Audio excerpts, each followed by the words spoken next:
Una realistica e positiva fiducia nel futuro con il coraggio che continua a caratterizzare gli imprenditori veneti e padovani è un 2023 con segno più quello che attendono le piccole e medie imprese aderenti a Confapi. Ci sono cose che sono state programmate nel 2022 e che andranno avanti anche nel 2023, dipende naturalmente dai settori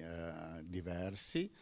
e ci sarà molto probabilmente un iniziale non rallentamento ma partenza rallentata, perché ci sono ancora molti dubbi per quanto riguarda l'inflazione, ci sono tutte le perplessità per quanto riguarda il costo delle materie prime e poi lo stop sostanziale che c'è stato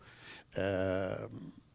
in precedenza, anche legato alla mancanza di materie prime ma anche di semilavorati, ha fatto sì che alcune cose fossero rallentate. La svolta è attesa per la primavera un po' in tutti i settori, dal meccanico alla vocazione del territorio al turismo e ai servizi alla persona. Le preoccupazioni restano dal costo dell'energia all'inflazione, ma il 2023 dovrebbe lasciarsi alle spalle le conseguenze economiche della guerra in Ucraina. Questa guerra e tutti i danni che poteva fare, purtroppo intendo sul piano economico, perché quelli sulle persone sono un disastro e continueranno, di fatto li ha già espressi tutti. La carenza di materie prime